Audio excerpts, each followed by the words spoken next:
What's up? What's up? What's up? What's up, Internet? What's up, Twitch? What's up, Facebook? What is up, YouTube? Good to see you, folks. Christopher Hewitt, as always, watching us. John McMahon, good to see you. Yuri OVR, good to see you. Jonathan Triuba, good to see you. Gem Girl 1975, good to have you back as well. Took a week off. Just had a break. Haven't talked to you guys, I guess, since something called an election. So I haven't been paying attention. What happened? It's the thing that never wants to end. Don't get it. Don't get it at all. People talked. People voted. People put in their opinions. Oh, lordy, lordy, lordy. This man just doesn't want to know when the turkey's done. Turkey's done, sir. Take it out of the oven. It's time for dessert. Time to start moving out. Moving out. Hello again. I'm your host, Brian O'HalloRANT, and you are watching the O'HalloRANT. We got a great show for you tonight, guys.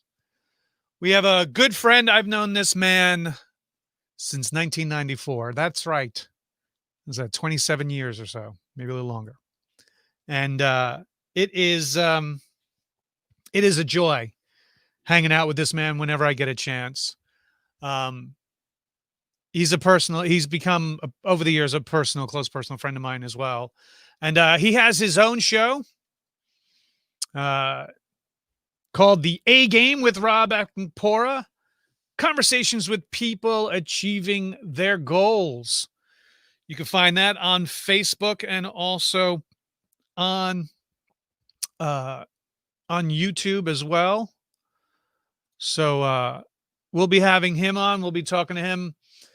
He's well known on the East Coast, New York, New Jersey, Pennsylvania radio scene, down in the Wilmington, Delaware area as well at WSTW FM 106.3 in Eatontown in the good old days in the 90s, B104 out in the Allentown, Lehigh Valley area, and then came back to the Jersey Shore to do Thunder 106, the country station. Yes, it's a definitely different type of music compared to the other three stations. I agree. But he's an acolyte and good friend of the iconic Matt Pinfield. For those who remember 120 Minutes on MTV, when MTV at one time, kids, now ask your grandparents, they actually played music videos. True story. That is true. And they actually used to talk about music. But that's long gone way the dodo since the real world hit their airwaves. So we're going to have Rob on here in just a second. I want to thank those who reached out to me last Friday going, hey, is there going to be a show on?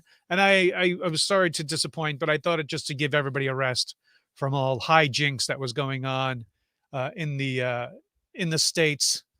You know, I couldn't necessarily put on a show when so many people were demanding a recount, and some people called YouTube to not allow my show to be on. I kid. It's electoral college voter state representative joke. Very stupid, actually. But anyway, good to see you back. Lee Clips, good to see you back as well. Mr. Anthony Fraschetti, good to have you back. Mr. Boots, yes, I am alive. I just took a weekend off, and here I am. I'm back again. As I was just saying before, now that the voting is done, things have been verified, and we can move on as a nation. I can now talk about fun topics again. So speaking about fun topics, I'm going to bring on a man who, like I said, I've known for many, many years, who's done almost everything that there is to do in radio. He's interviewed some of the greatest for decades and still interviews to this day. He has his own show, like I said before, A Game with Rob Acampora. We'll be talking about that a little later on. But please give a warm O'HalloRANT welcome to my good friend, masterful, iconic DJ, sports analyst, and pop culturalist, I would say, and many, many more, and a damn fine poker player. But we'll talk about that later as well. Mr. Rob Acampora. I don't know what that intro cost me, but it was well worth it. And whoever canceled on you, I'm glad to be here. Thank you so much. Nobody canceled on me. You were definitely a choice, my friend, because I want to talk fun, happy, good things. Not like my other guests are not fun and happy, good things. I just thought, I could talk to you about anything. We have talked about almost everything and anything under the sun. You've been on a great roll with your show. I actually kind of party crashed your inaugural episode many months ago, back when over at the Shared Universe, the Asbury Park Boardwalk studio that they had for a short period of time during the winter. So I was glad I was able to bum rush your show. And I was the one thing I always made sure to do is to have you on this said show. So welcome aboard, sir. It's going to be interesting because this is actually a role reversal. I've had the chance to interview you at least a half a dozen times at least 2 different radio stations. And now to be on the other end, I think it's actually a good thing. I can actually learn something from all this being the interviewee as opposed to the interviewer. The student has now become the teacher. Yes, indeed. No, I'm not doing Ming. I don't want to hear that out there. No. Don't be sending me bad comments. So, how have you been, sir? Doing pretty good under the circumstances. I think everybody is a little worn out because of everything. And when I say everything, I mean everything. Yeah. So I think at this point, I say to everybody, try to enjoy the holiday season as much as you can and be as safe as you can. I mean, right now, it's really all we can do. Keep our fingers crossed that maybe early 2021, we can have a little bit of more normalcy. I'm looking forward to that for sure. Yeah. I will definitely take a vaccine. I'll take, the Moderna vaccine. I'll take the Pfizer vaccine. At this point, I will take the Miller Lite vaccine. I will take any vaccine they want to hand out to me so that I can get out of my bunker here and finally get on the road to finally hang out with you fine people out there. Yes, cheers to that, sir, indeed. Definitely.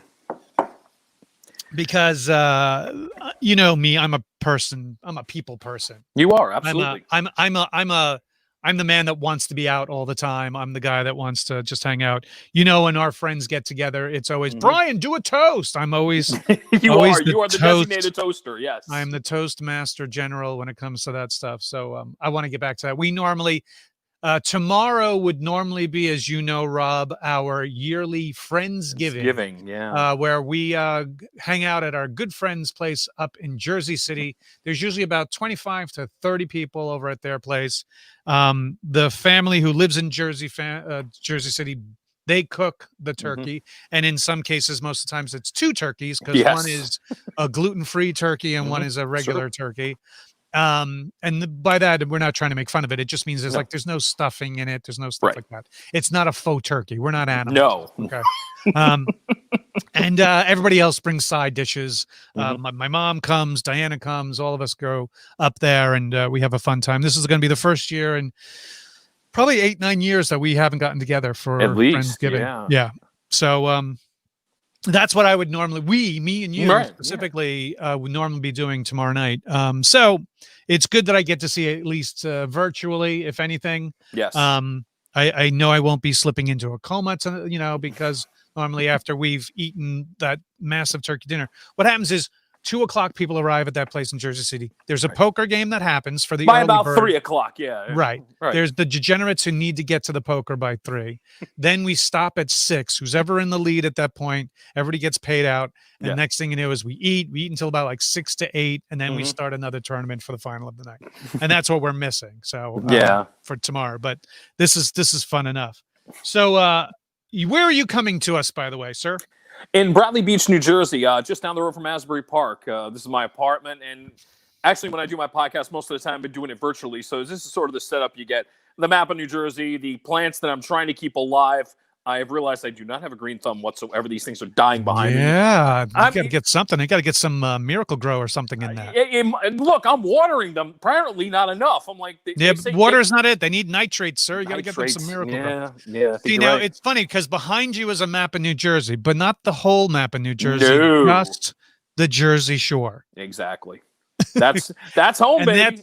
That is your home. You are the master of that domain. That is for sure.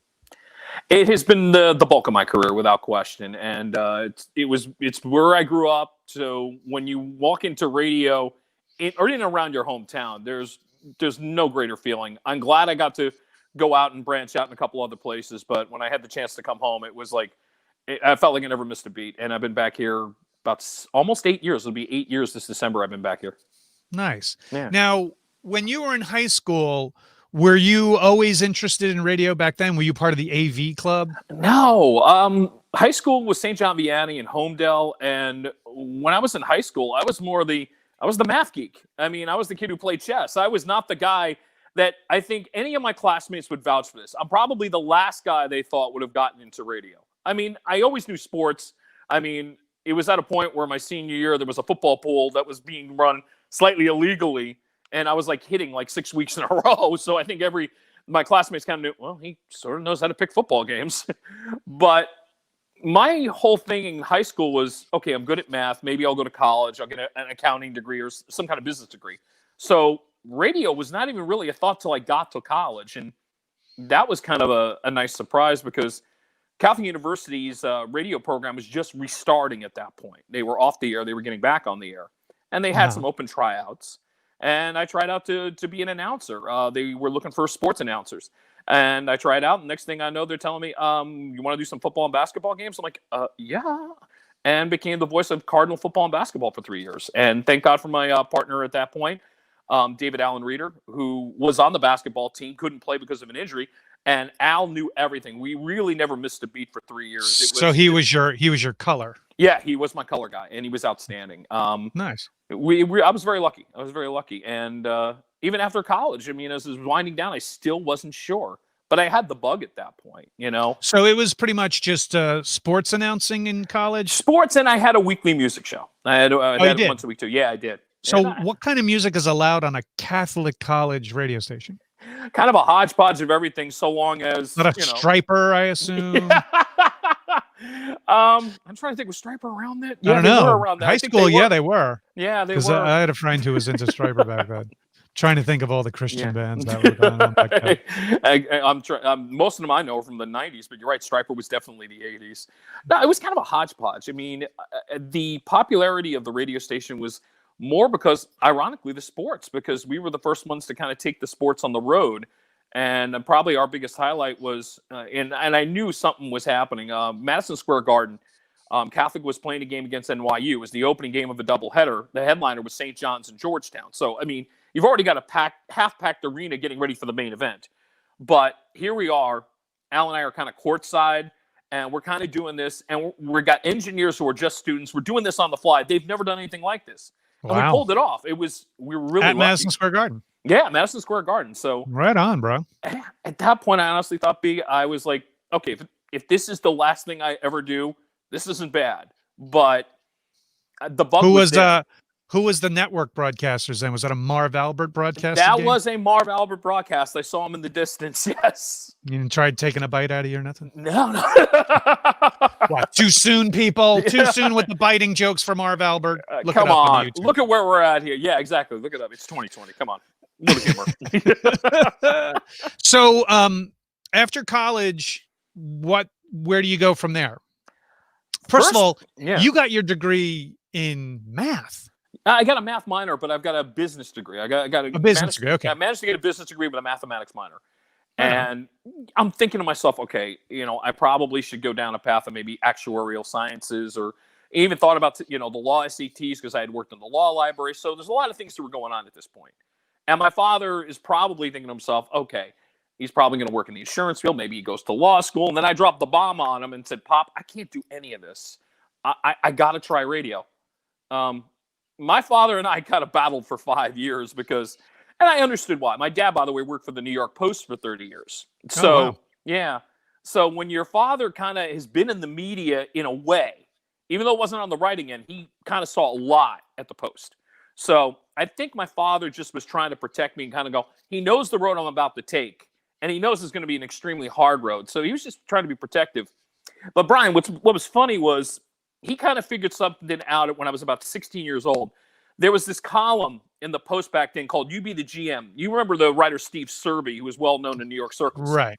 Steve was doing this weekly column, so he had people who wanted to propose their trades. They would bring it into the Post, and he would print like 4 or 5 every week. Not only did mine get printed, he actually put the photo up of the 2 guys that I proposed to trade on, and he actually said, if it weren't for the salaries, it's actually a good trade. And it was Floyd Bannister from the Chicago White Sox to the Yankees in exchange for Rasmussen. Nice. Yeah. That would have. Yeah, you're right. The salary would have been a little. Yeah, Bannister's salary at that point was someone's getting cash in that deal. That's for sure. Exactly. But my father. See, that's the thing. Yeah. Go ahead. No, I was about to say, my father said later on, he's like, "Oh, that's how I knew." Even though he was like, I'm discouraging you because I'm trying to protect you. But then he would come along later on, once he came around, he would come to me and go, you're not playing the Matthew Sweet record enough. That's how I knew we were fine. So then when do we get this picture of you? Oh, God. That was, I had a second job while I was working in radio. I was writing for a weekly newspaper locally in the area called The Register and The Independent. It's a string of newspapers that were serving Monmouth County in New Jersey. St. John Vianney, my old alma mater, had a charity basketball event. And obviously the Cosby Show is big at that point. And Malcolm Jamal Warner is at the school along with, Raven Simone, who's probably about 2 or 3 at that point. But they're making an appearance. It was for charity. I managed to get Malcolm in the, that's the library back there. And there I am with the handheld, recording an interview with them. And please, no comments on the hair. It was a bad idea back then, but yeah, as you can see, it's improved dramatically. But anyway, he was actually really cool about it, But when you look at the stare down, it almost looks like going, 12 rounds for the world light heavyweight title of the world. Funny connection. I actually worked with him as well at a celebrity bartending gig in New York City, raising money for Autism Speaks. Oh, wow. And he was one of the other guest bartenders, so we were both behind the bar at one point as well. You see, yeah, really sweet guy. Yeah, he really came across as that. A really nice guy. Yeah, you can tell that Cosby had him reined in. Yeah, to be an upstanding man. And to be honest with you, he was an upstanding man probably before that. So for those just joining us, we are talking to iconic DJ Mr. Rob A-Game Acampora. He also has his new podcast, The A-Game with Rob Acampora, on Facebook and on YouTube. He's also been a good friend of mine for over 25 years. He's a phenomenal sports analyst as well as a pretty damn good poker player as well. So this is kind of where we kind of met was in '94 when I did Clerks. Mm-hmm. The soundtrack to Clerks is huge. Some of the greatest alternative bands back in 91, 92, 93, that whole era were out there. And we were out promoting the release of the new film Clerks. And this was you and me and Jeff Anderson, who was a huge fan of yours before yes, I found that out. Made Clerks, that he listened. He had that station on their radio at where he worked all the time, and he knew all of you guys kind of intimately through the radio. That was actually your second or third time at the station. I remember that photo because you and Jeff kind of took over my afternoon show at that point. Each one of you took over an hour, picked some music, had a really good time. I think at that point you were promoting Clerks had just come out on VHS, because that's the hockey jersey that you have on. Yep. Thank you for that, by the way. I wish I still had it, but it's worth a lot. And, I know. I realize again because here you are again with it, with the Clerks shirt, with the Clerks shirt, this jersey on again. The funny thing is, we were at a screening of something. I guess I forget what. Must have been Clerks or Mallrats. I don't know. In one of the two. Funny thing is, Brian got this from me. I got this from a fan through Facebook, and I was just like, how the hell did they find this? And I'm like going, first off, it's like, okay, You haven't changed except for maybe the hair was a little longer on the back. Other than that, I mean, and then me, that smile on my face, I'm sitting there going, why do I look like I have hemorrhoids? Please tell me this. Look, I mean, come on. That's not a good look for me. And what's with the Braves hat? Yeah, that was my father. My father had a lot of A hats. It wasn't about the Atlanta Braves. It was like A for Acampora. Yeah. Ah, very clever. Thank you. See, that means I must be a Baltimore Orioles fan to have an maybe. But to go back to that first moment with you back when we first met, this was, like I said, the second or third time at that photo, but you and Marilyn Gigliotti pull up to the station, and I'm sure you're probably sitting there wondering what the heck's going on. For anybody who doesn't know, the station I worked at, FM 106.3, was actually out of a house in a residential area on about 10 acres of property. So I'm sure Brian's pulling up there and kind of going, what the hell is this? By the way, off a long dirt road, off a main road. Yes. And it's like in a mostly industrial warehouse area, which today has one of the largest UPS hubs, is now in the Eatontown area. Yeah, as a matter of fact, it is. And I remember you two coming in. Now, Matt Pinfield, my old boss, and who was also on the air at that point, was going to interview Jeff and Lisa Spoonhour. There's Maddie. That's a photo from just a few years ago. We both have lost a lot of weight since then, thank God. But he definitely had a different excuse for losing all the weight. That's true. But I mean, we were actually figuring out between the two of us, we've lost a small human being. But that's another story. But what happened was Brian and Marilyn come in. Like Brian was saying, the soundtrack had just arrived.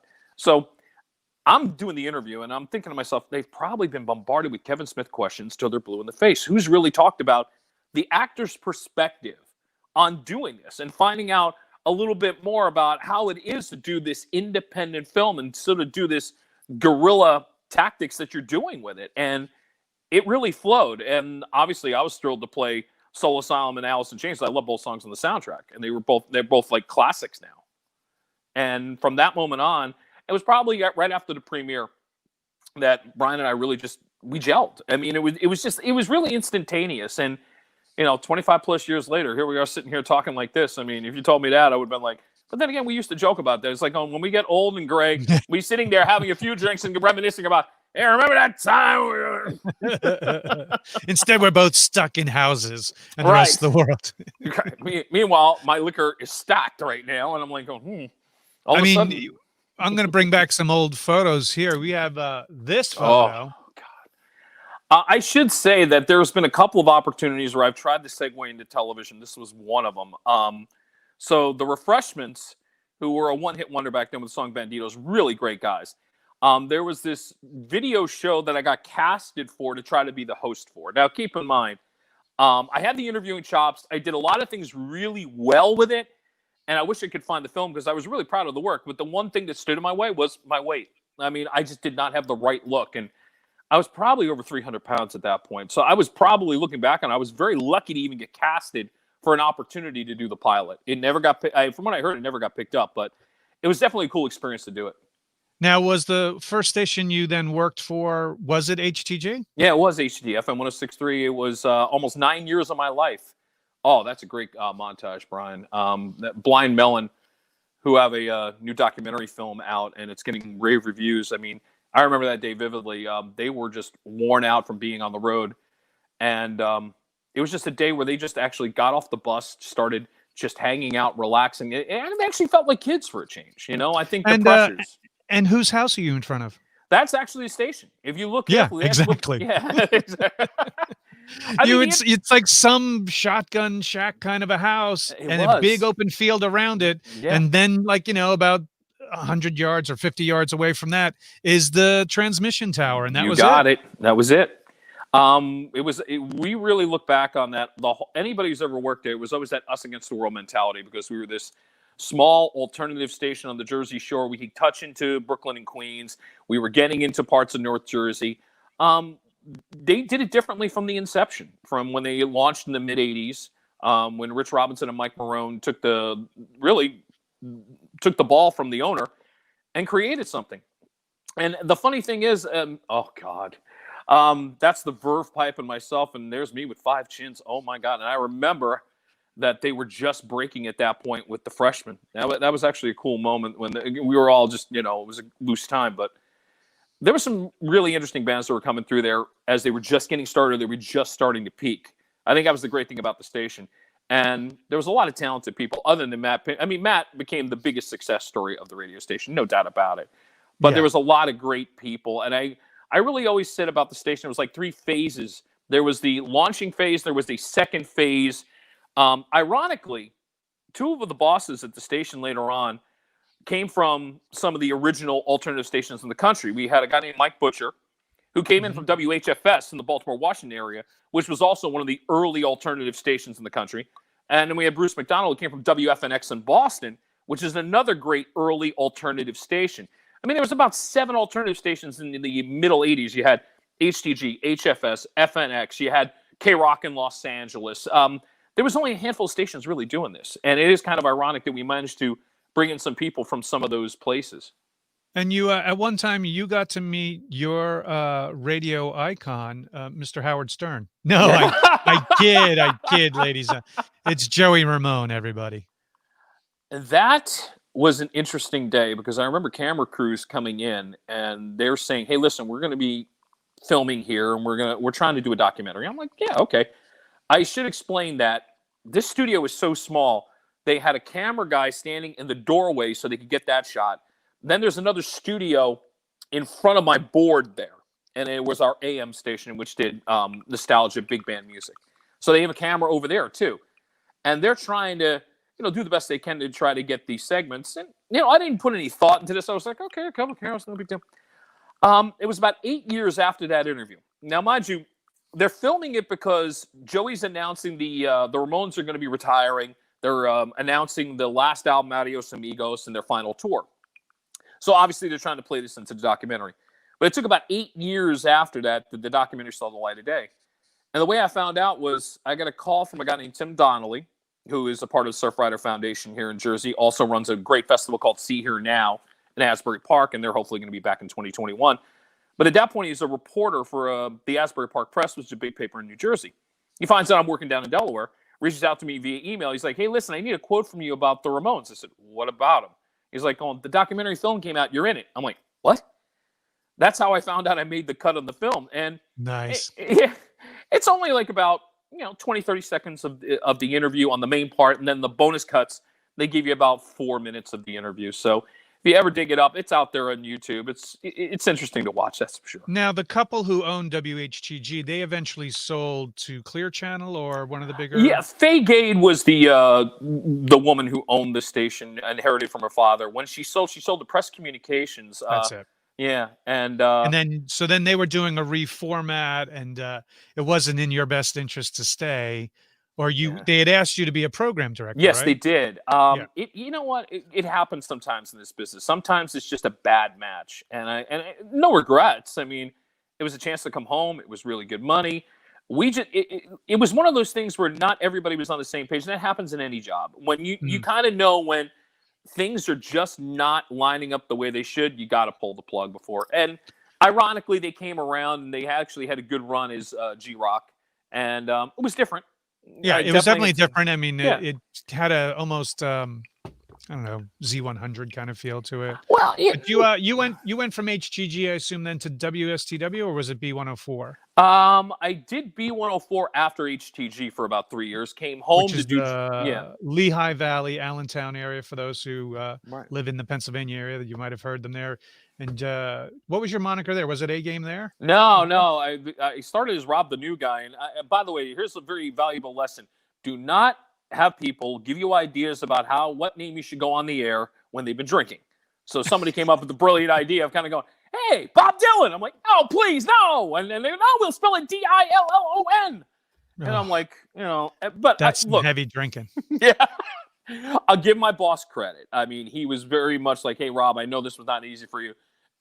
They gave me a bonus for it. That company took very good care of me back then, called Atlantic Star Communications. And that I consider that my graduate work. I mean, Brian Scheck, Jim Shea, everybody over there who took me under their wing. I learned so much in that 3-year period. It was everything I could possibly ask for as far as an education is concerned. And got to hang out with these guys during that time. oh my God, the one great thing about the Lehigh Valley was they have this thing, and it's still going on every year, except this year because of the pandemic. It's called Music Fest, and it happens in Bethlehem. And it's 10 days of nothing but concerts. And Def Leppard comes into town. They're playing is sort of the event at Music Fest. And yeah, when I found out, oh, by the way, you're going to have Def Leppard in the studio, I'm like, oh, what? Not often I get kind of flabbergasted on an interview. That was one of them where I was kind of like, oh my God, Def Leppard's going to be in the studio. And you're just like, take a breath, everything's going to be fine. And it turned out great, but it was nice to get that photo because I look back on that and go, yeah, not often you get that close with, Rock and Roll Hall of Famers, basically. Yeah, they're definitely one of my favorite bands of all time. Whenever they're in town, me and Diane love to go. I usually try to buy close to front as possible. Mm-hmm. And one year we buy tickets, and it was Poison, Cheap Trick, Poison, and Def Leppard. And so I buy these tickets for like pretty much second row, third row. Mm-hmm. And I'm walking. It's before the show, or it's between Cheap Trick and Poison. I'm walking to go get some drinks. It's at the PNC Bank Arts Center, or Garden State Arts Center, if you remember when it was called that. And here's the Poison lead singer, Joe Elliott. No, Poison. Oh, Poison. Bret Michaels. I'm sorry. Bret Michaels, main guy, the Mr. Big, whatever his name was. He was on, Love of Rock, whatever, Rock of Love, when he was doing that dating thing. He recognized who I was when I was walking by. He's like, "Hey, are you so-and-so?" I'm like, "Yes, I'm Brian." He goes, "Are you coming backstage later?" I'm like, "I don't know. Am I coming backstage later?" Nice. So it's like, yeah. After the Poison set, come back and meet Brett and all the guys. I'm like, "Oh, sweet." And so we did. We went back, and then they were like, "Do you want to watch the show from the side of the stage?" And I'm kind of like, I paid for like second row front tickets. I really should, but it was really cool. They were really cool. Brett had to leave immediately though, because his daughter, who was living in Manhattan at the time, wasn't feeling well, and he had to get out of there. And he apologized for having to leave because like, "Oh, come on the bus and hang on the bus with us after the show." So his man, Big John, that's it. Okay. Big John said, "Hey man, I'm sorry about that. He's got to go, but he really wanted to chat with you. In 2 weeks, we're going to be at Jones Beach. Would you like to be on the list for Jones Beach?" Nice. I was like, "Sure, absolutely." So we drove out to Jones Beach. We saw the whole show from the side of the stage there. And at Jones Beach, in that kind of open shell, they had levels on the side of the stage for people to stand and watch the show. So we watched the show from there, and he was really cool. We got on the bus and we talked forever. We talked like, because he's a Pittsburgh guy, so from Mechanicsburg, Pennsylvania. So we talked Penguins and Steelers and the Pirates and stuff, and it was a good time. And he's a I was about to say, this guy kind of one-upped me, because one of my favorite stories with Brian was, if I take anything away from my little experience at this one station for about 7 months when I was programming at G-Rock, U2 was just coming out with an album at that point, All You Can't Leave Behind. And all of a sudden, I get these VIP passes. I call. There's only one person I'm going to take to this thing. It's like, take a date. I'm like, no. There's only one person who will appreciate watching U2 at Irving Plaza in New York City. Now, keep in mind, Irving Plaza holds maybe 1,000 people, if that. Yeah. So Brian's like I had to twist his arm. So we get there. Just so you know, YouTube is my favorite band besides the Beatles. I mean, currently, my favorite band is U2. So we're at U2, and I think the interesting part of it is we're like in the balcony. We can literally almost reach out and touch Bono at this point. I mean, we're hearing the new music. We're blown away by that. But while all this is going on, we look behind us and we're like going, every freaking celebrity that could be in New York City. Cindy Crawford's over here. Billy Corgan. It wasn't that cold. Corgan wasn't that cold out in New York City, but he was head to toe in this like furry giant coat with giant furry mittens and the big like Russian babushka hat on. Yes. And then Stuttering John was who there. Caught you as you were leaving. Yes, correct. Because exactly. I've run into him before, so he was the one. And as we were leaving, that's when Billy was leaving, and I was a big fan of Billy's and Smashing Pumpkins, and so it was really funny to be like, "Oh, Mr. Corgan, I'm a big fan," and stuff. He's like, yeah. And he's like, he's literally all bundled up like he's going to the Antarctic. And and it was funny enough because I found out like months later, my brother Paul was at the same Right, I remember show that. Yeah. because he was asked to bartend the gig for the upper thing, and I was like, oh, I didn't know that. But yeah, it's those type of fun times that we always enjoy. Yeah. You know, when the Shore Fest that would be out, and we'd be get to hang out sometimes, or even just simple things at bar anticipation, Yeah. or things like that where you'd be DJing and stuff like that. It's always, it's incredibly a fun time. But the other thing too is you over the years you've gotten even to, when you did your country gig at Thunder, you got to meet folks like this. Oh God, John Rich is actually a really much a sweetheart. I was lucky enough to be a part of the interview with John on the air before Big and Rich did our station concert, and I brought up the fact that this ties into our polka world because Brian knew the song, and Brian will admit he's not a real country aficionado, but because of the World Series of Poker, one year, and it was sort of the year where all of our friends kind of got addicted to poker. You kept hearing this song talking about passing $100 bills and the thrills, and there was Big and Rich, Save a Horse, Ride a Cowboy. And then I said, hey, how much do you owe ESPN to your career? And he laughed. He's like, between that and then NCAA football, because they were using their song Coming to Your City. He admits, it's like, if it weren't for ESPN, they were always going to be big in country, but they became even bigger just because of the World Series of Poker and college football. And it's a great story that way. And the other guy there, he's fairly well known. He's in that little band called Bon Jovi. David Bryan is a really the keyboardist, nice guy. Isn't he? Yes, he is, and he's still working on his his musical. I know on Lady Di is coming out on Netflix, I believe. It was supposed to come to Broadway, obviously, but they've kind of refocused that. David was actually supposed to do a drive-in concert. That's the reason I had on my podcast a guy named Matt O'Ree, who was a part of Bon Jovi for a stretch. So, I mean, Matt and David, if you get to see them, any chance you can, definitely worth it.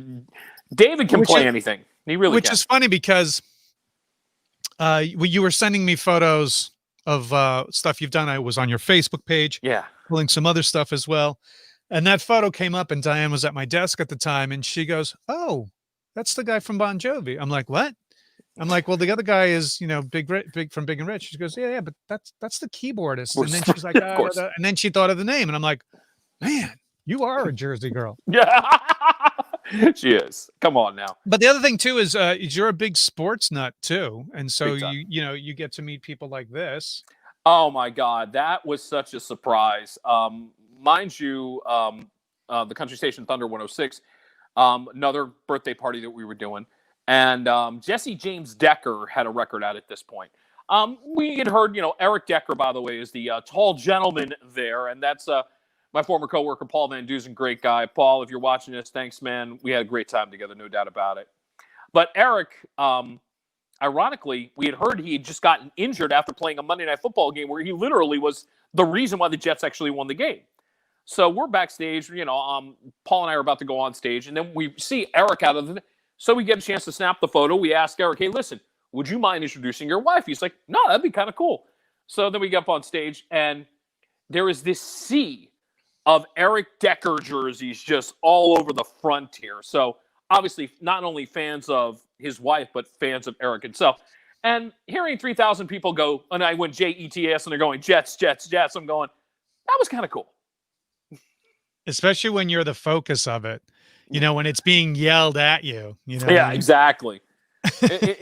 I'll tell you something. It is a rush. It is definitely a rush to get up on stage and introduce a band when you get a lot of people and you can rile the crowd like that. I mean, from the smallest to the largest. I mean, I think the largest one I did was 17,000, and that was a little nerve-wracking. Yeah, that was when I was in Allentown, and mind you, it was the height of 98 degrees, and you've got a wireless mic, and you're running around the crowd, and you're just getting them all riled up, but.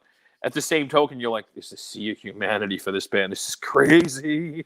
So what would be your Woodstock? What was your most craziest moment at an outdoor venue that you were either the MC of or working it?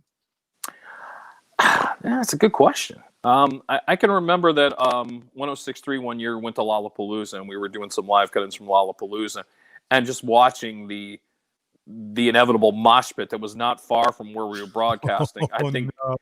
I think that one kind of stands out a little bit, The other one that comes to mind, when I was working in Allentown, I got the broadcast live from Music Fest. And all the artists actually you're being funneled through, which is great. So here I am in an RV for the week broadcasting. And a lot of the artists are kind of looking at it. And I got to know the Goo Goo Dolls over the years. And the Goos were playing the one year I was there. And they're coming through and they're looking at me. We're, great to see everybody. They're like going, you're broadcasting. This is actually kind of cool. And it was kind of it was actually really creative looking back on it. It was a really creative way to kind of get artists through where they're not getting mobbed by people and we can get them in and get them out and, using have the RV. A fridge, give them a little beverage, they can chill out as if they're in their own Winnebago. Bingo. Exactly. And it's funny because, over the years since the early 90s, going into the 2000s, and then, the birth of satellite radio, the big coup was getting Howard Stern to leave K-Rock 92.3 in New York and to go to satellite. Sirius offered him some serious, pun intended, money. Yes. And he did, and he's been living highly up there, and then being able to do a TV broadcast as well out of there as well is like every talk show DJ's dream of job. Yeah. But over the years, you either had satellite radio or you had just terrestrial radio, free radio. Right. But since the emergence of streaming, podcasting, where do you see the industry going for terrestrial radio? Because everybody's jumping to streaming, satellite, or just what I'm doing here, doing it through YouTube or Facebook or Spotify, or broadcasting it through one of the podcasting. Brian, I can break it down in a couple of levels. I think the one level with podcasting, I think what we're seeing here, and I think this was radio's decision. And I'm not saying all radio stations are doing this, but I think you're seeing more celebrity interviews of good length. And celebrities are probably more into doing a podcast than ever before. One, because of the pandemic. Two, because they get to talk more.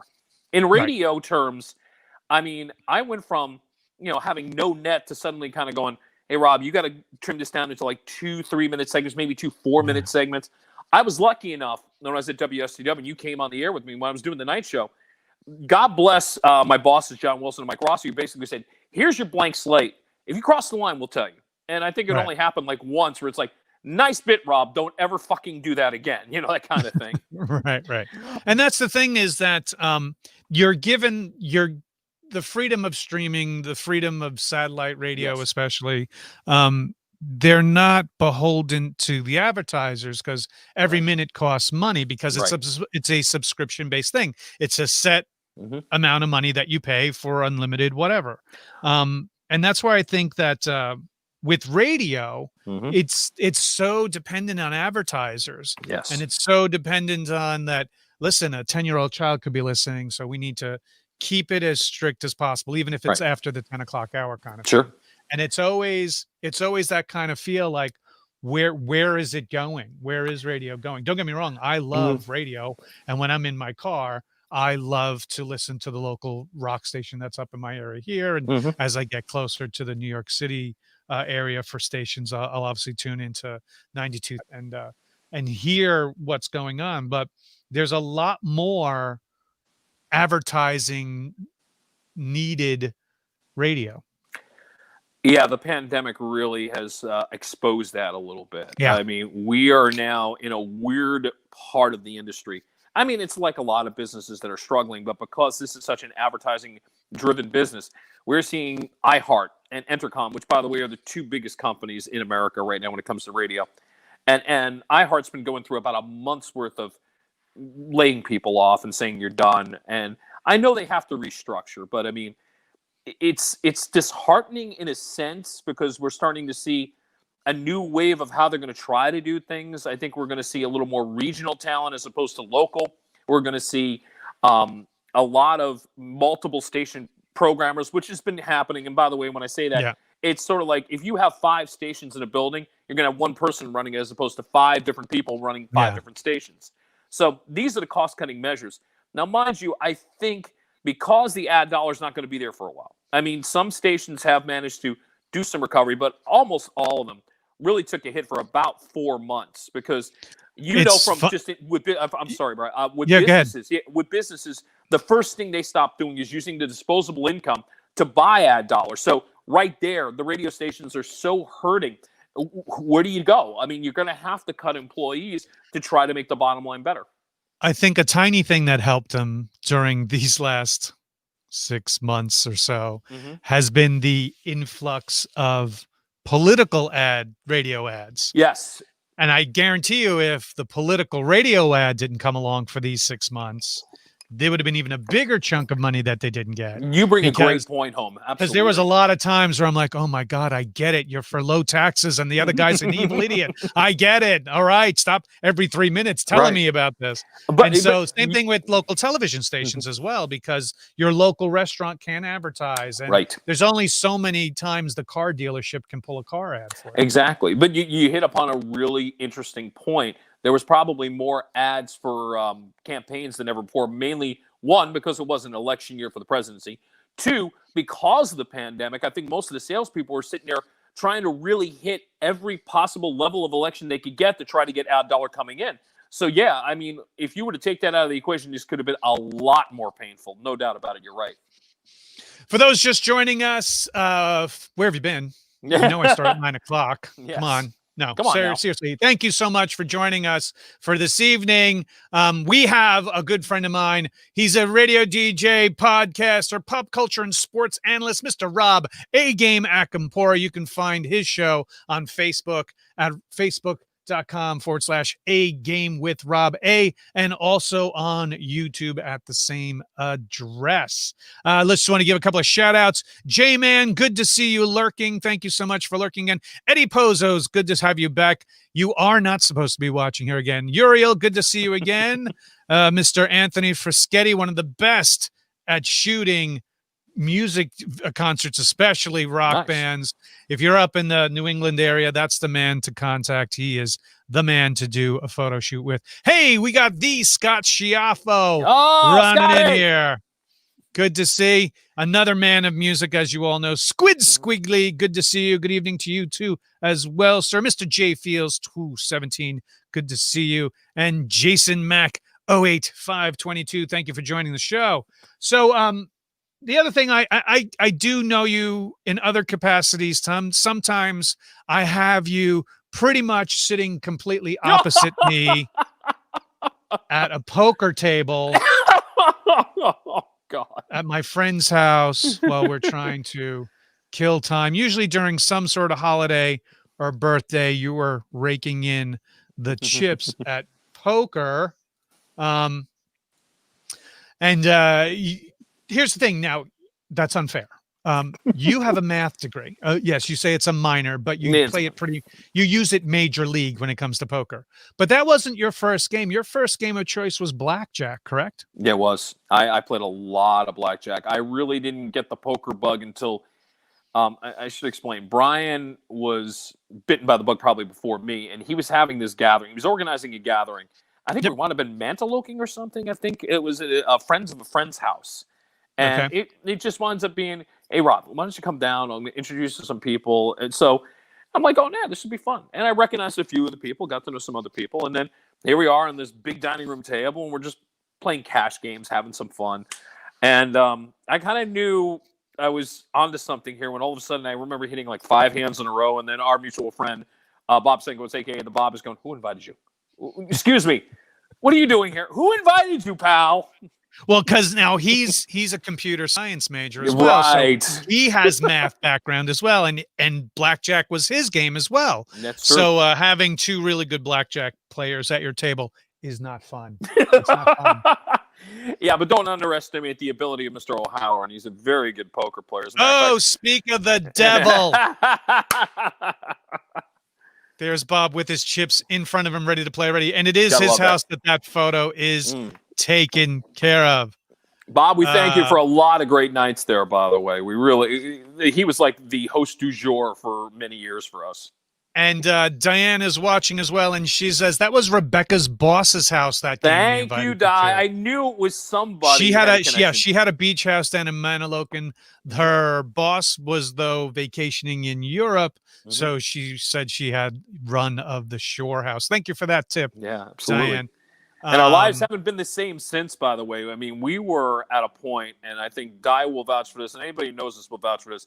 we got obsessed. We really did. We were like for about 3 years, just there was almost needing an intervention. Not that we were, and this is the thing, folks. It wasn't like high money stakes at all. It wasn't at all, because we had put together a point system. Yes. Worst thing we ever did was to put a point system. That was where bad. if you won the game, you got 6 points, and then the top 5 places got 6, then 5, then 4, then 3, then 2, then 1. And then our good friend Bob, who you just saw pop up there, he built a website with a spreadsheet where you just put in where people placed, and the spreadsheet figured it out. And if you wanted to find out where you were, you logged into the website to wherever we were, living, to check where our standing was. And we always had like a Thanksgiving, a Friendsgiving game or Christmas game or New Year's Eve game, whatever it was, where at the end of the year we would get bonus chips for how well we finished in the playoffs, so to speak. That's wrong. Don't do that. Don't do that. Don't do that. It was worse than your really, really, really obsessed friend about fantasy football is. This was worse. Trust me, I won because we were the players. It was we weren't betting on other people. We were betting on ourselves, literally. And I was about to say, I did win that first year and caught a lot of flack for it, by the way. Yes, it was 2004. Thank you, Di. Yeah, she's a mentat. She knows. She does. I mean, I love her for that. I mean, she's got memories that just you sit there and go, how do you remember that? Really? How? It's you can't argue with her either. No. I'm like, okay, all right. It was whatever. Fine, you win. You win. Yeah, exactly. But yeah, so we got involved in poker. We would arrange group trips for a weekend down to Atlantic City, for which for some of my friends is only an hour away. True. And we would get really good deals on rooms. We'd get connecting rooms so that we'd go play poker. We'd have like a tournament. Yeah. Usually out of the eight of us or 10 of us who went down, there was always at least 2 or 3 of us who made the final table. And then someone would either win or finish second or third. And we would always like, dinner's on you. You're right. No, I remember the first time we did that. It was at the Borgata. And I could hear Brian in the background. I should explain that 2 of us from our group made the final table. Myself and Rebecca, our friend Rebecca, were at the final table. And I could hear Brian talking in the background going, watch, Rob's probably trying to calculate the chop right now. We got down to about 6, and that's what I was doing for about 5 hands. I kept just going, all right, what is it going to take to get the chip leader out of here? Because it's like, at this point, we're just kind of like, we're tired, we're done, let's go eat. And it took about 5 hands, and I finally got a number. I said, look, if you take this and we all decide to take this amount, will you stop? He says, I will do that. We all said, we're done. Let's get off the table. And then I think I remember leaving the room going, and that's what a math degree gets you. Yes, I actually put it to good use for a change. So Christopher Ewart asks, Brian O'HalloRANT and Rob, do you have a poker face? I will say this. Brian's not the easiest guy to read at times. He really isn't. And you could read when you piss me off, though. Yeah, that's true. This is true. I think for me, my friends know that they know my game. And I think in Atlantic City, people don't get a read on me, but they get an idea. It's like going, he's a tight player. He's a very... But then all of a sudden, once in a while, I'll show a hand. They're like, wait a minute. Why did you play that hand? So you do have to keep players honest. You can't just always play it mathematically and expect to win. Yeah, I like our circle of friends that play. Yes, they're all very good. They're all very good. The women in our group are phenomenal at poker. There's nothing to be taken for granted. Our friend Ken is really good at mixing his game up. We have Bob is really, really good at his nickname is Nostrababus. For those who've seen earlier episodes, I had him on the episode talking hockey. And he's really good at figuring out the odds and figuring out and reading. Now, does that stop him from bitching about the Borgata being his nemesis of a place to play? No, because we hear it every game that he never will go to the Borgata ever again. It's true. And I'm only saying this because I know he's watching. I know right, exactly. Borgata's dead to me. I would say if I had a rate out of our group who probably reads the best, only because I think Bob has a definite advantage. He's played a lot of these higher level than we've played tournaments. Yeah. He's played he's played WSOP. Yeah, he's played WSOP games and stuff like that. And then we have 2 other friends, Danny and Alfred. They play very high stakes games, but they're also incredibly loose players, which makes them even more dangerous. So we got a question from Mr. Scott Schiaffo. Does Rob have a favorite interview or a top 3 maybe? Well, there's Over all your years, I mean, obviously Joey Ramone probably sticks out in your mind. There's a couple of ways I can take that. Bri, just so you know, I know you're kind of clicking in my headphones, just so you know. Okay. If I can take that in a sec. Scott, there's a couple ways I can take that. I mean, because if I'm going by my podcast, all 27 of them, that's a loaded question. You've been on my podcast. So right there, I'm in trouble. If I go by radio, let me stick to the safe one. Oh, man. I've been lucky. I've had a lot of great guests. I've done a lot of phoners. I mean, God, what stands out? There's a couple that, I mean, Sean Astin, who I had on the phone, I actually had him back 2 other times. We interviewed him 3 times in the span of 2 years. So I thought that was like high praise that he kept coming back. And that was when I was on WSTW in Wilmington, having him on the phone. Really a sweetheart of a guy. Really, really nice guy. Days of HTG, probably the Goo Goo Dolls. I'm going by music. It became sort of a running joke. I mean, it was getting to the point where they were coming back again. I just said, you DJ, I'm going to go out in the hallway and have some coffee. And they did. They took over the show for 2 hours. So I was happy about that. Obviously having he's asking your entire radio gig. Oh God, my entire I don't think I can pinpoint it to one. I could probably pinpoint it to about 5. I mean, look, I'm always gonna have a special place where Brian and Marilyn coming in because of the friendships that have come out of that. That's something very special to me on a level that I think trumps a lot of the interviews I've ever done. But if you're talking about music people, I literally could have one for every station that I've been at. Even at B104, just meeting Def Leppard for the first time, you're sitting there going,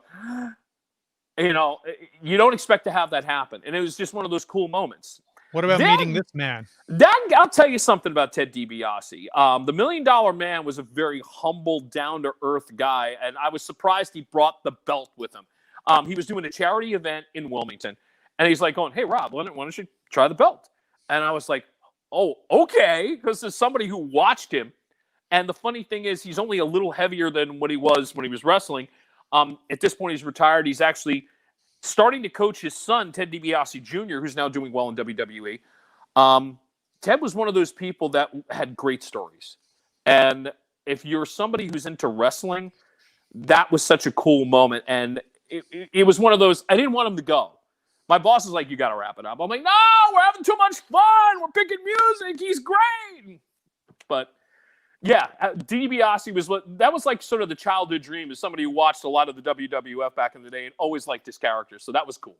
Very cool. So what was it about, getting back to Matt, you got to work with him at HGG. Yes. What was it about him that made him such an encyclopedia of not only just the music, but their backstories, how someone grew up, how, their childhoods were, what their favorite taste was in popcorn. Like, was he just a sponge of everything? Was he a big man who was all about the liner notes? Like, what was it about? It came naturally to him. I don't think I ever really saw him prep for an interview. I mean, Brian, he was always somebody that just had like that. I mean, I couldn't do that. I mean, I prep like a mother to do an interview, and I always feel I can come prepared. And, I always have like notes down. I usually don't go by the script because it always never goes by script. But what I was always impressed about Matt, and still am impressed about him, that he always looks like he's never scripted. He's always just going at it, being himself, and that passion just has rung through for all the decades that he's done, from MTV, from radio, from what he's doing in his syndicated shows.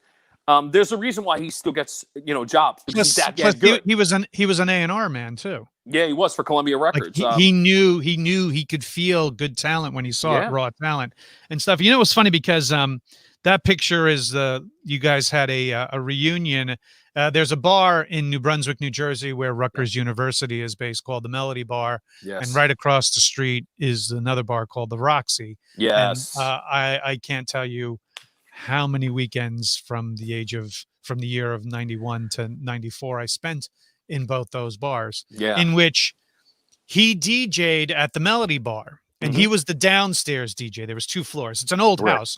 Yes. It's literally a house that the attic was like the more loungy kind of DJing spot, and downstairs was the main bar, and then the small dance floor, and then the stairs that went up to the second floor. And I was I would help certain DJs.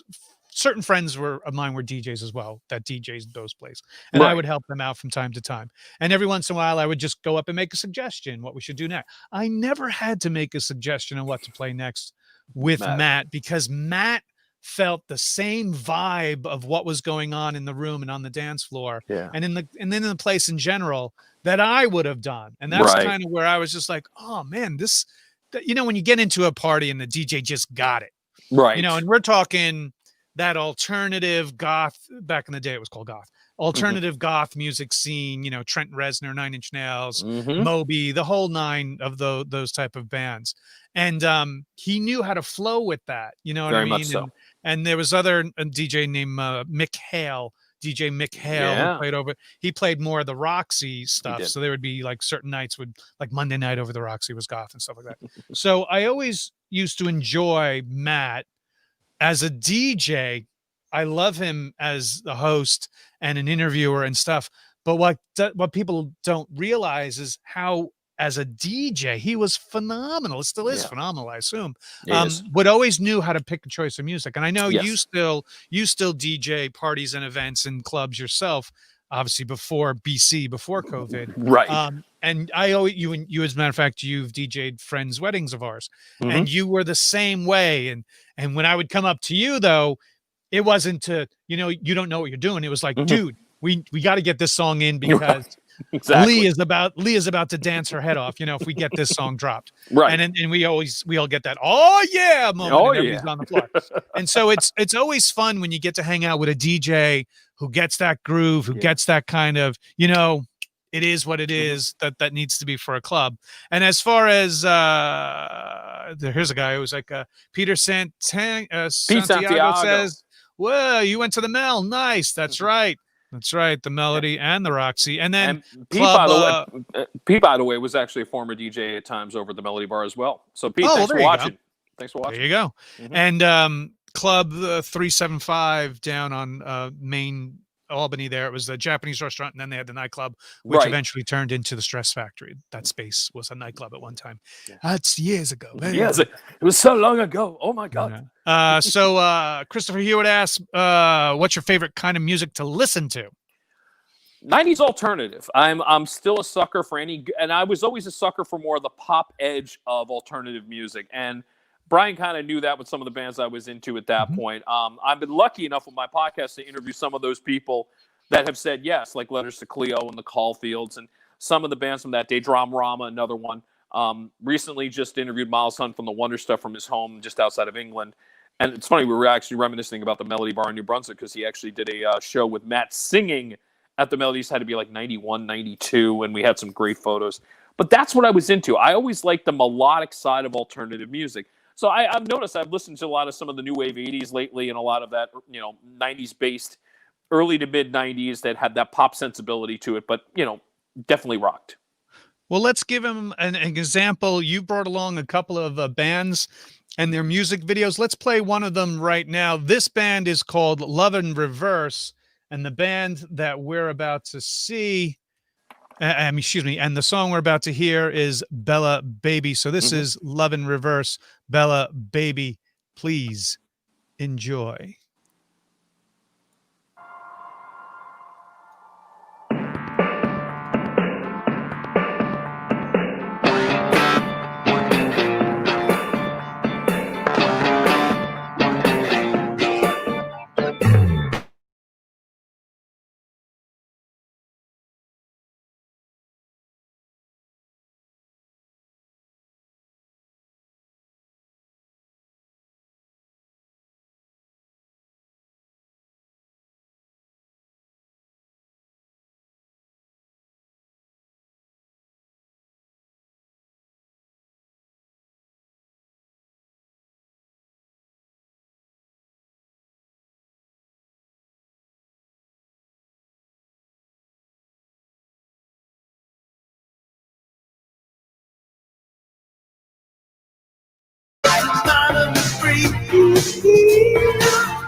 know better than me.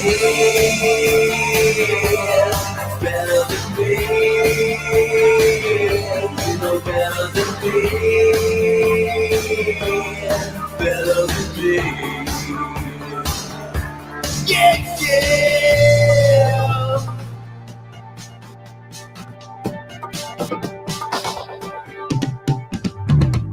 Got your eye on the big prize. You logo up in the blue skies. You're the type of affair. Squeaky clean and so pretty. I'm okay. The rent is paid and I got laid.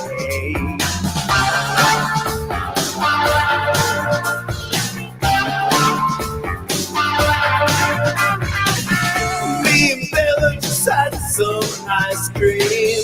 I saw my baby on the iPhone screen.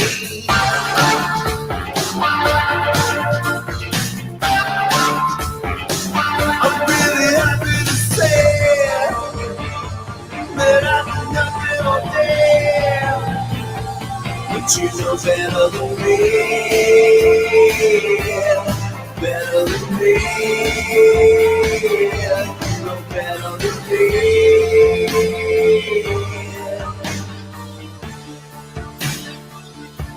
Yeah, yeah.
But you know better than me.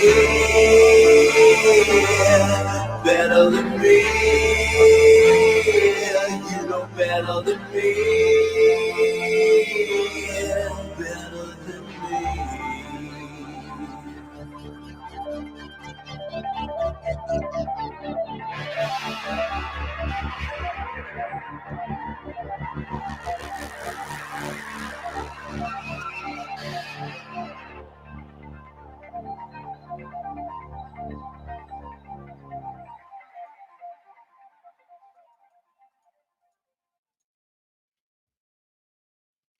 That was Bella Baby from Love in Reverse. And yes, for those who asked in the chat, we do have the expressed written consent of the bands you're going to hear tonight. They're very, very good friends with of Rob's and myself.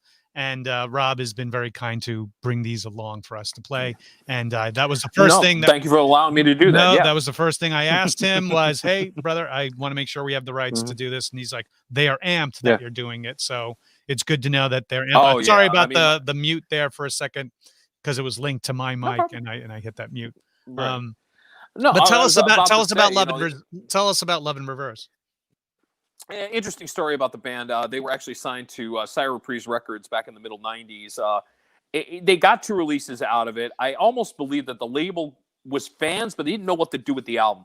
Ironically, if you hear their sound, which you just did, there's a bit of a Muse influence in them. But yet, Love in Reverse was out 15 years before Muse. Right. The band has actually done some things on the side. As a matter of fact, your world of view is skewed. Mike Ferrantino and Andres Carew from Love in Reverse have done some work for Kevin Smith in the past, as far as music goes.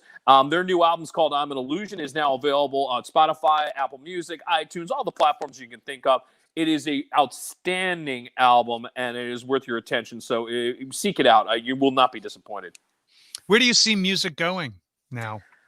I almost I almost feel like it's going to be more hyper niched. I can see that happening in the next few years. I think SiriusXM has kind of done that with all their channels, and it kind of makes sense. I mean, I hate the fact that it makes sense, because I think that even as an interviewer, you don't want to label music, but we naturally just kind of say, well, what does this person sound like? Or what does that person sound like?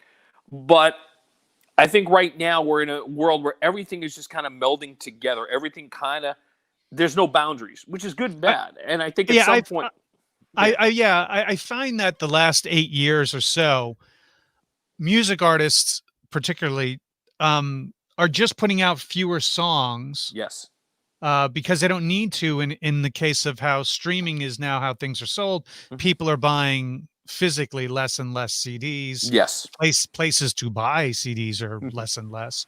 And so if you got 3 songs, you could make a good chunk of change on just putting out 3 songs. I mean, I just saw an interview with Dave Grohl from Foo Fighters. Their new album, which comes out next February, there's only 9 songs on the album. Yeah. And they're saying it because the house they were recording in was haunted.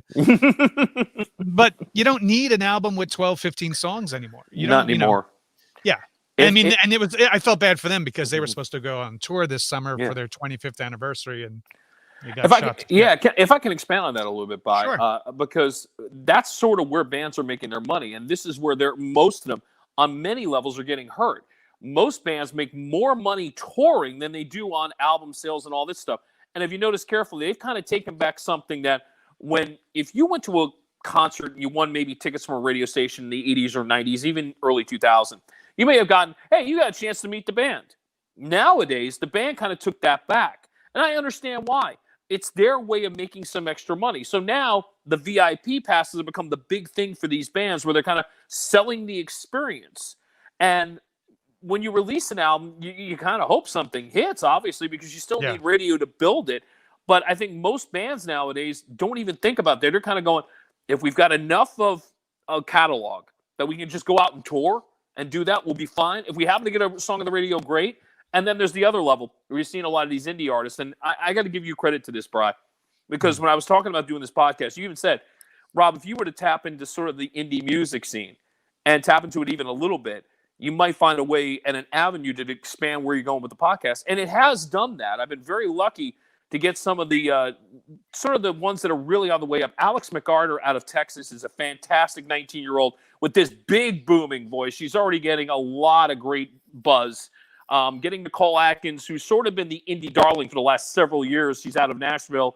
And her album their song Domino is just fantastic. So this next video I'm about to play from Henry Hall. Tell us about a little of Henry Hall with 13 Besties. Yeah, the new album's called Nito. He's released it on his own. You can find this at henryhallmusic.com. I recently had him on my podcast. Henry has a very interesting family, to say the least.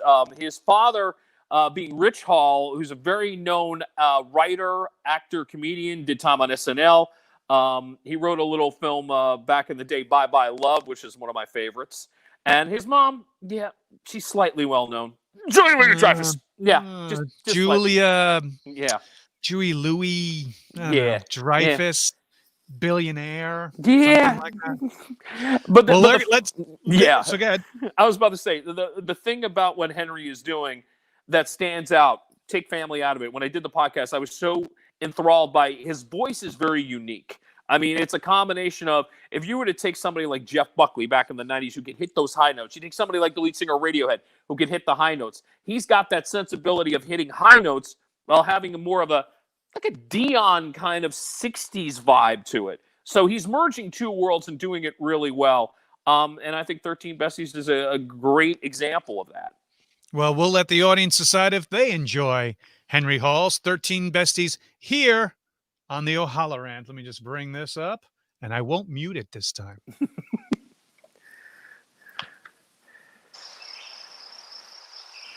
Test, test. All right, guys. Hey, Henry. Hey, Henry.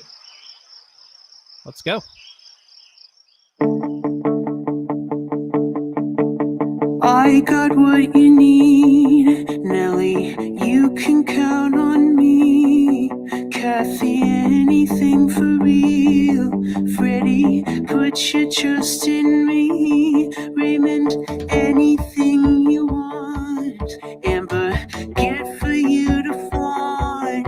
Xander, just a twist of lime. And as time after time, Jonathan, I don't see why I can't show my love to you guys.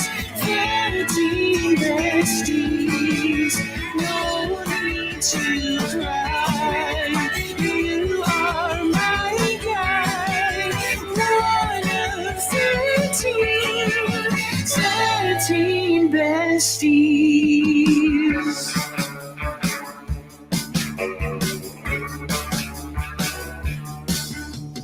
I'm an open book. Nassim, give your open looks. Kareem, I'll be there by 5. Tootie, oh, let's make that 9. Trudy, I don't see why I can't show my love to you guys. 13 besties, no need to cry. You are my guy, one of 13 besties. And our place up the coast that I only use with you, just like best friends do. And despite what Amber said, oh, there aren't 12 other friends. There's only you.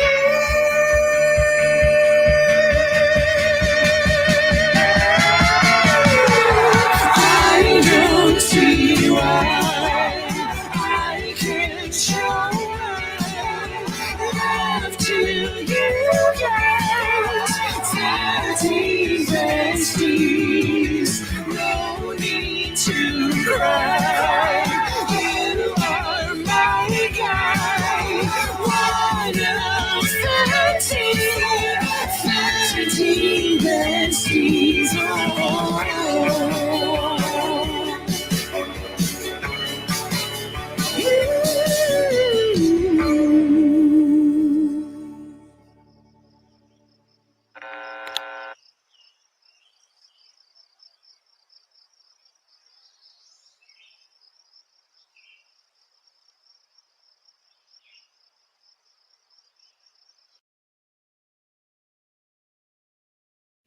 And a responsible band person at that. Oh my God. Does he not look like his mother? Like a complete and utter mashup of both of them. But Oh, he really is a the complete eyes mashup. are definitely his mom. Right. And by the way, if you like the mask, henryhallmusic.com, he's selling them. I'm actually going to get one because I think it's actually a really cool mask. Neato. I like that. Neato. Just like that. Brian, honestly, he's one of the more unique guys out there. I really was impressed with his music. I discovered him through a Jersey actor who's fairly well known by the guy named Peter Onorati, who you may actually recognize his name from a few things. Made his debut in Wise Guys. He's done a lot of different things. And he posted the song. And Peter and I are friends on Facebook. I have had the chance to interview him. So I asked questions of him. And he says, hey, look, why not reach out to him? So I did. And that's how the interview came about. And he's actually just this really funny guy. So that sensibility of his sense of humor comes out in the music. Where does I know. Where is he getting it where from? does the sense of humor coming from? I don't know. 2 SNL alumni, one woman who's won more Emmys than any other woman can shake a stick at. And the third choice that we have for tonight is a song from Tom Koenig called Now Close Your Eyes. Please tell us about Tom. Interesting guy because, believe it or not, he's Wharton School certified in business analytics. So, yeah, he's way too smart to be in this business, but Tom's... Well, at least he won't get screwed by the managers. No. Make a long story short about Tom. He's been around for a while, but he's finally decided to kind of put together this debut EP, which is called Change, which is coming out within about the next week. He's recruited Peter Wood, the longtime guitarist of Dramarama, to play on the album. He's got a bit of a replacements vibe to him. So if you like that old school 90s guitar alternative, I think you're going to like this song. By the way, interestingly, the video was just Tom, a white sheet, and a little bit of camera finagling. You'll check it out for yourself right now. All right, you got me nervous with a guy in a white sheet. I'm just saying. Oh, no, All right, ladies. no. Kidding. It's jokes, people. They're jokes. No offense, Tom. I know. So this is going to be Now Close Your Eyes by Tom Koenig here on the O'HalloRANT.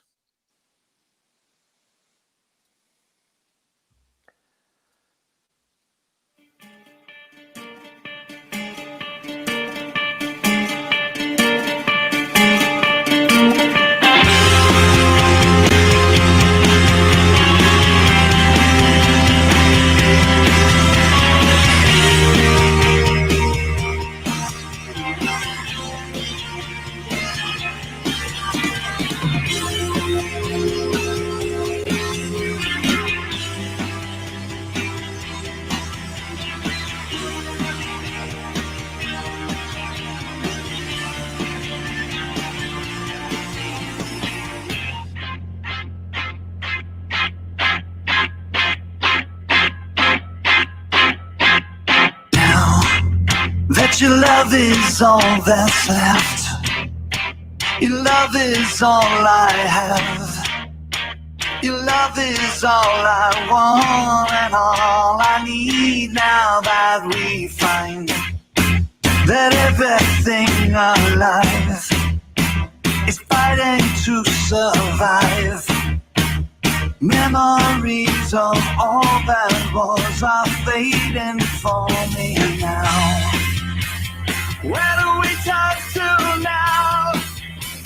Now that we've been struck down, how did we get from where we were to where we are? Now that everything is unraveling, let us swear with all our might we will stand here through the night as things are changing fast. Let's make the seconds last. And I vow that if you die, I will be there when you close your eyes.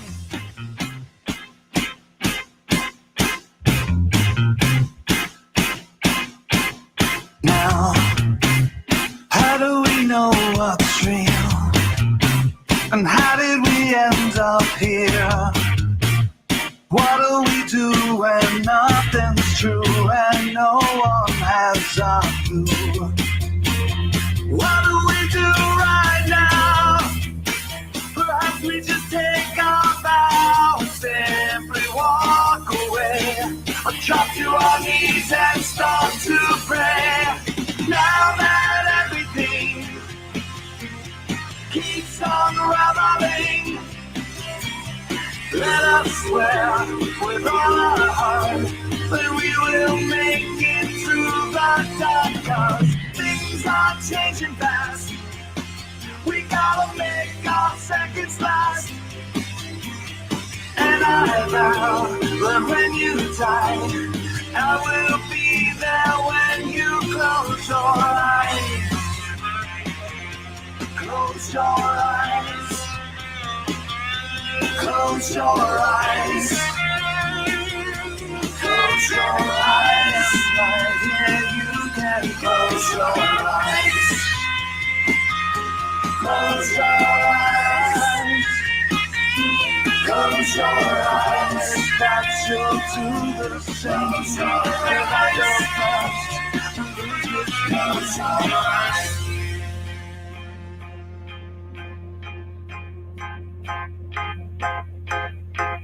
Now, on the very edge of time, as we're waiting for a sign, hold on until the end, as things decay and we descend. Now, as the end is creeping near. I'm grateful you were here, facing all that will be out there for us, waiting still. All that's left is now. Promise to keep your vow. Forgive my lies, hold me close till I close my eyes.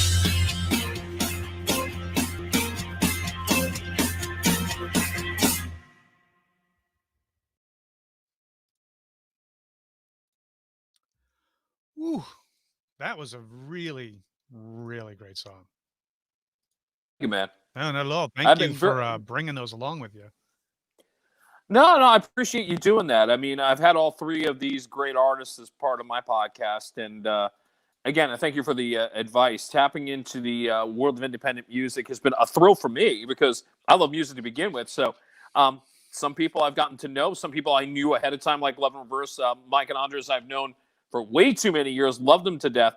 Tom Koenig was a suggestion, and a great suggestion at that. So I was glad that came to me. And Henry Hall was, like I said, it was just, stumbling upon a friend who had posted it, and it came together. So sometimes it is just luck and getting a few yeses, like from doing these bookings. And I'm pleasantly surprised how many yeses I'm getting here, which has been great. Well, it's good to see Michael is watching the show. Good to see you, Michael. Thank you for watching. And yes, it's great to see Tom making some great music. And absolutely. We're allowing us to share it with the audience here and allowing you guys to share your song as well. And I was about to say to Brian's audience, please, if you like the music, go to the streaming services, pick it up, and support these great artists. And there's my logo. Oh my God! Yeah, so we're going to talk about now your show. Your show. What got you started with your show?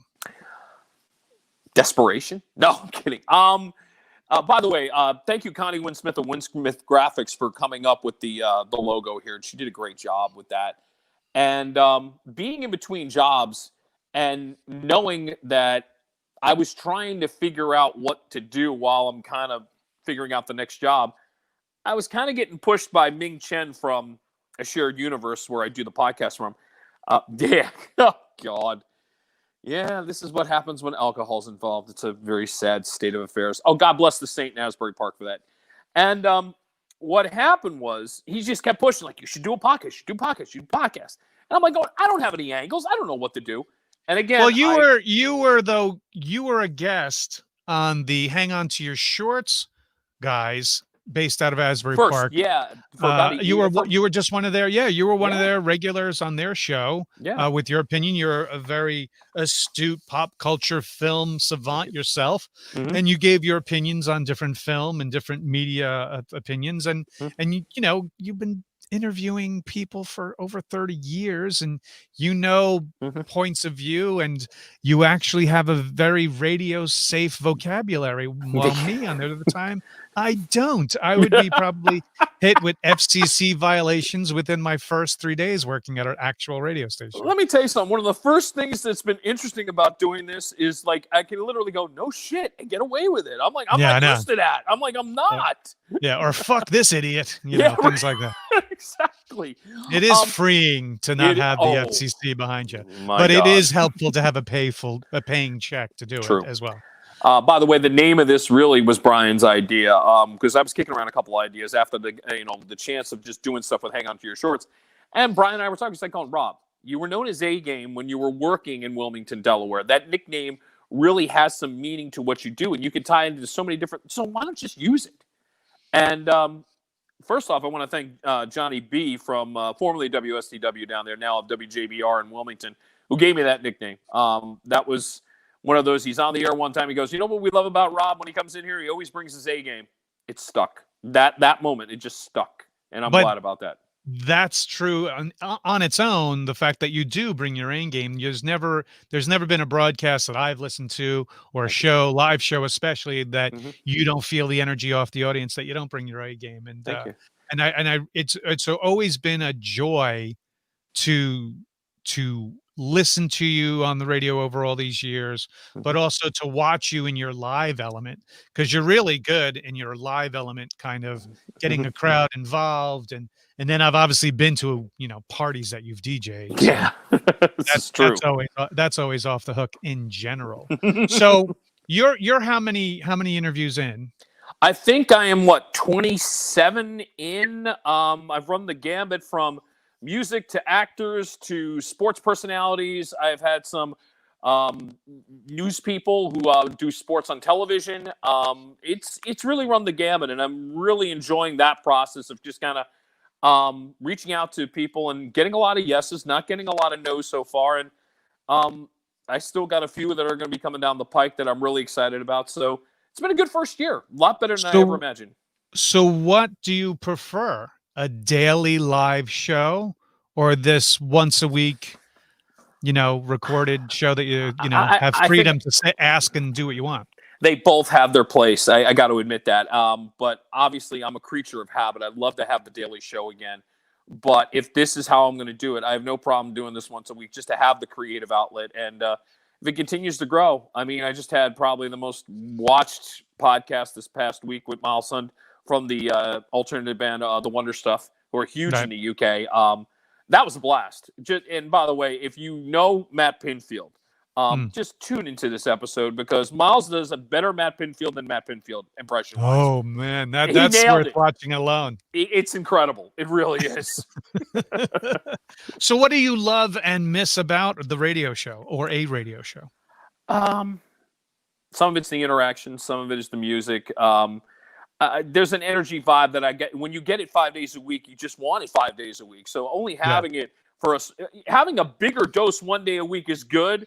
But I'd rather have if I could have a podcast 5 days a week, that'd be great. But it's not realistic. Right. But if I think Without getting paid. well, yeah. Like if you could get paid, you do it every day. Exactly. I think that also seeing that radio stations want the online content, like in a podcast, it gives me an advantage if I do get back in. I can say, hey, by the way, if you're hiring me, you're also going to get this with it. Yeah. So it helps. Well, you know what it is? I feel that it's also, if you were an athlete, it's keeping you in shape to That's get true. pulled in get pulled into the game again if you want to do it. I would agree with that.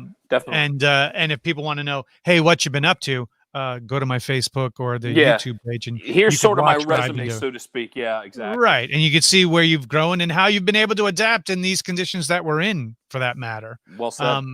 So that's the one thing that you got to say, that you've been able to keep yourself going with what we're doing here.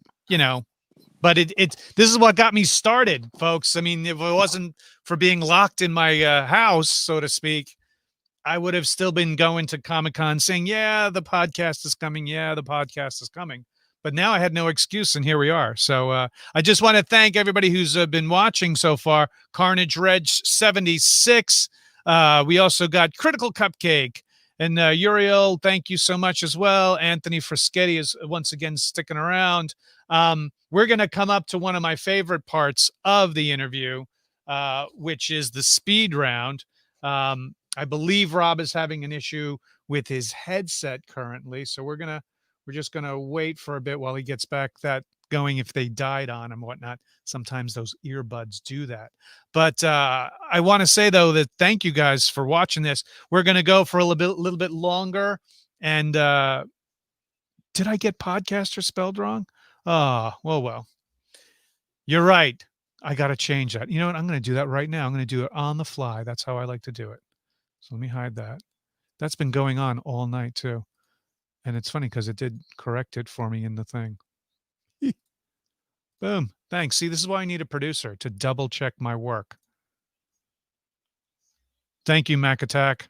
I appreciate that. This whole hour and a half has been, no one has called it out, and you have. You're a good man looking at the details like that. Yep. I think I lost Rob altogether. Hang on. He's no longer in the room. See what happens. In the meantime, for those who are just joining us, we were talking to Rob Acampora. DJ, podcaster, sports analyst. He's also known as The A Game. He has his podcast streaming show, The A Game with Rob Acampora, and he is on Facebook and also on YouTube.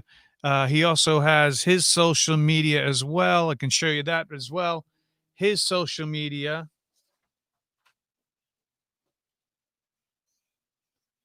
All right. He's just texted me to tell me he just lost connection. He's going to try to get back in. But you can find Rob on Facebook.com/agamewithrob, Instagram.com/agamewithrob, and Twitter, once again, agamewithrob. Those are the best ways to find out who he is going to have on, plus to go back to the back catalog and see who he's interviewed before. And so, it's going to be a fun time to go back and look at those interviews. Like he said, some of them have been really, really wonderful. And I got to say that you guys have been wonderful for sticking around. And we're going to get to Rob here in a second once I see him back in the green room on my screen. He's lost connection for some reason down where he's at. I don't know if it didn't look like it completely died at first. It looked like his headset died first. So we'll see what happens. But next week, I don't know who I have on next week. Because it's Thanksgiving and Thanksgiving weekend, it probably will not have a guest. It'll probably be just me. So Ninja Greg, I am supposed to be here today. And, exactly. Don't get me started. Yes, I am even supposed to be here. What's that cool little Dracula guy behind me? Actually, he's a goblet. He's a Dracula goblet that was given to me at a Halloween party not that long ago, about a couple of years ago. So I guess you can fill it with blood and drink it to your heart's content. And then this was my golden chalice when I was one of the kings of a Mardi Gras parade from the Chewbacca's parade down in Mardi Gras, not last year, but the year before. A lot of fun. So I got to keep my chalice to get my drink on. Let me see where we got. I got a text. Won't let you back in. Let me try this again then. Hang on. Let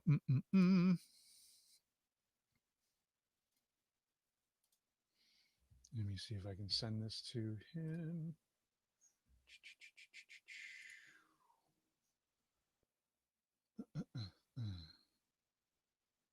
Sorry for the breakdown here. No,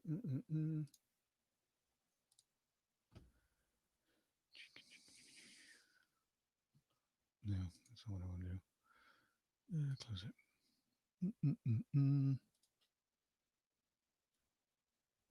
No, Uriel, you're the best. Thank you so much. Just be patient, people. I'll be right there. Let me see if I can get this straightened out.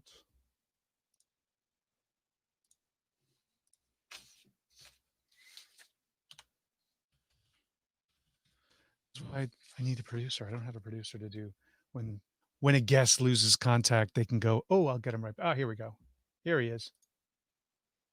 You back? Yeah, I'm back. Sorry about that. I don't know what happened. Your laptop die? And I think it did, so I had to change up. Sorry about that. That's all right. We're getting close towards the end anyway. Okay.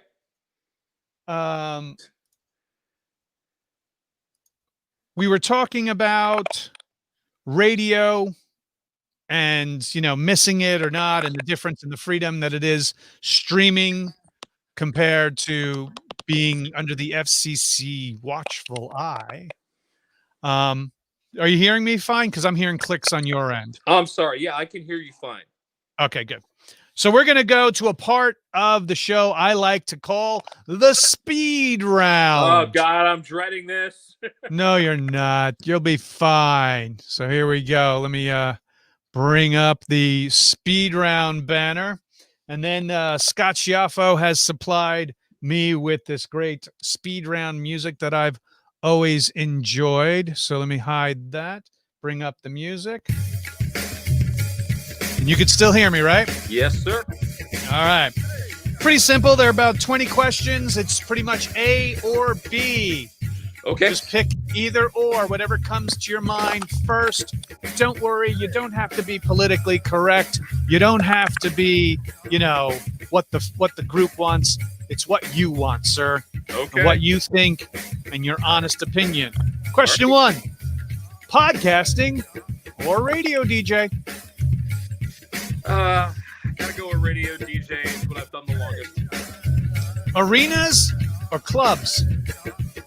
Clubs. Long flight or long drive? Long drive. I always enjoyed the longer drives. Flights, still not comfortable with a long flight. All right. Angry or happy? Happy. I hate being angry. Hate that. Mask or no mask? Mask. Not a question. Highway or side streets? Ooh. Yeah, you're a Jersey Shore guy, so this is a tough Yeah, that's a tough one. Something about a side street, though. Sometimes you make a nice discovery when you're on a side street. The Shore or New York City? Come with some good ones here. It's got to be the Shore. I miss New York City. I know once it's back to normal, I will be back there for about a week. But I'm right now appreciating the fact that I live about 2 blocks from the beach right now. Booth or table? Booth. Stern or Mad Cow? And the funny Cow, thing is, excuse me. Mad Cow just walked away from his job recently. I saw that. Those who don't know Mad Cow, he's definitely somebody you should try to check out. He's an interesting guy, but I got to go with Stern. Rock or hip hop? Rock, but by that much. Afternoon drive or morning show?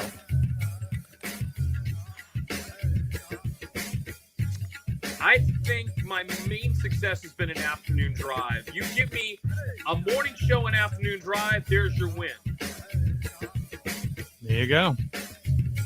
Terrestrial or satellite? You're killing me, O'HalloRANT. You really are killing me. Listen, I know the industry, so I know what to pick. Oh, absolutely.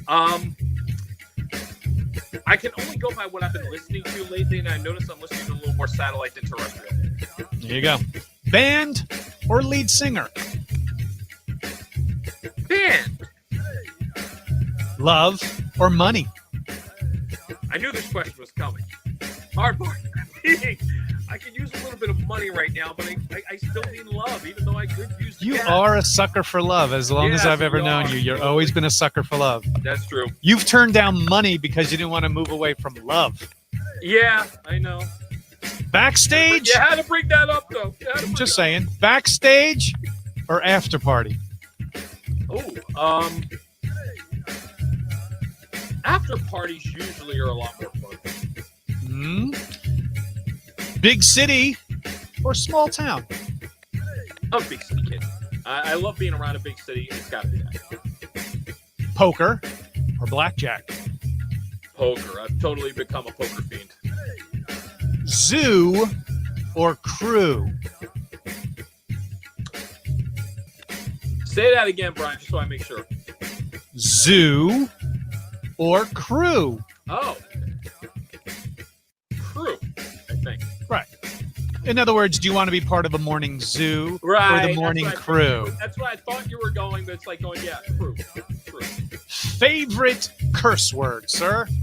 And I've heard a lot from you over the years. Bill Murray when I say mother plus bucket. All right. And finally, this is called the O'HalloRANT. There is reasons we rant from time to time. I know I do from time to time. Your biggest pet peeve? When it comes, and I'm going to base this on my living in radio, it's like when you come in for an interview and you come in with an attitude and you act like you don't want to be there. And you know what? Leave. Because all you're doing is a disservice to the audience, you're doing a disservice to yourself, and nobody wins in that situation. I like that answer. That's been one of the most insightful answers we've had all year at the show. Thank you. Well, there you go, folks. That was the speed round with Rob A-Game Acampora. Once again, thank you, Scott Schiaffo, for the speed round music. Woo! He Where came has up. the time gone? Brian, that was really some interesting ones you came up with today. Hey, man, I'm a professional, my friend. Yes, you are. Professional. You are Even indeed. though professional usually means you're getting paid, I like to hold myself at that type of standard, whether I'm getting paid or not. I like to make it interesting for the guests as well. No, And you did. every time I get at least the guest to once during those 20 questions go, ooh, that's a good one. Yeah. Then I know I've done something in my research to. I'm sitting get there. it There's right. at least 6 or 7. You're making me go, oh, come on, really? Jeez. Another friend that I've known since he was a young man, Roger Downs, poker all the way. He says when it came to your choices, Zalez 13 says morning show. Someone says rockin' as their Rockin'. choice. Okay. And Christopher Hewitt, one of the biggest fans I have. Rob is awesome, which means awesome in our book. Thank and of you, Chris. course, Scott Schiaffo providing the music. My pleasure. Great segment. Well, Scott, you would know as well. You, sir, were a great segment to have on my show. Same here. I gotta say, Rob, you once again brought your A game to this interview. Thank you. For those who want to catch Rob, please do so. You can find the A game with Rob Acampora on his Facebook page and also the YouTube page. I have links in the description of this broadcast. Please give him a follow. If you want to reach out and follow along through the actual social medias, there you go. You got the Facebook one, A Game with Rob A, Instagram.com, A Game with Rob A, and in with the trifecta of Twitter, A Game with Rob A, brought to you from sometimes the Shared Universe podcast studio in Eatontown, New Jersey, with sometimes remote locations in many different places in Jersey. Reach out to those guys. They'll hook you up if you want to start your own podcast like you're hearing and watching here. I want to thank my good friend and great guest for this evening, Mr. Rob A-Game Acampora. Sir, I'm going to miss you tomorrow. Same. Because normally we have our Friendsgiving. That's when we all get together and catch up for how our summer ended and what we're going to do for the upcoming holidays therein. And we had a couple of games of poker supposed to be planned for that night as well we're going to miss. I know some people have reached out about playing remotely and stuff, but we shall see. But Exactly. Sir, thank you so much. Give my best to your family as well. Your mom, especially. Stay safe. Have fun in Asbury. I know Jersey is locking down even tighter since the positivity rate is going up, and all around the country, the positivity rate going up. So, ladies and gentlemen, please give a warm and loving goodbye to Mr. Rob Acampora. Rob, I'll be in touch with you in the coming days as well. And thank you again for bringing the wonderful music of the bands. We had Love in Reverse, Henry Hall, and Tom Kenich. I got to thank them for allowing their music to be played on the show. Please, I'll have their links in the bios, in the descriptions below, coming up as well. Once we're done with the show, I'll edit it to include that as well. Rob, it's always good to see you, my friend. Always good to see you too. Thank you so much for this, and my best to you and my Mom. friend. Yeah, I definitely owe you a round of drinks. That's for sure. I look forward to that for sure. Not at all. Thanks again, my friend. You got it, brother. Whew, man, that was a long one. A definite long one. But I got to say, I always enjoy having Rob around. He's a great man to know about music. We've gone to baseball games together. We didn't even get into the big sports conversations either, which I wanted to get into as well. Wanted to talk about what we can see for the foreseen future for baseball and whatnot. But time just flew by, man. We just talked about so much and so many things. So next week, like I said, I'm probably not going to have a guest since it's Thanksgiving weekend. It'll probably be just me, probably on a couch going, I can't move my fingers. No, I'm kidding. Please, though, for those out there, stay safe, wash your hands, wear the mask, be kind to one another. We're all in the same situation. try to remember that hopefully the government is going to straighten itself out and we can get back onto the job. Thank you, Peter Santiago. Thank you, Carnage Reg. Thank you, Scott Schiaffo. Alan Legros from the great Canadian nation. Thank you for tuning in again. Lee Clips, thanks again. Roger Downs, thank you. Anthony Frischetti, once again, people looking for a great photographer in the New England area, hit him up. Anthony Frischetti is the guy to look for. Gem Girl, 1975, good to see you again. Mr. Ferrantino, thank you again for allowing your music to be played on the show. Uriel, good to see you as well. Christopher Hewitt hasn't missed one of my shows. I appreciate that. And Zelez, thank you, Zelez13. Gem Girl, 1975. Rob Collects.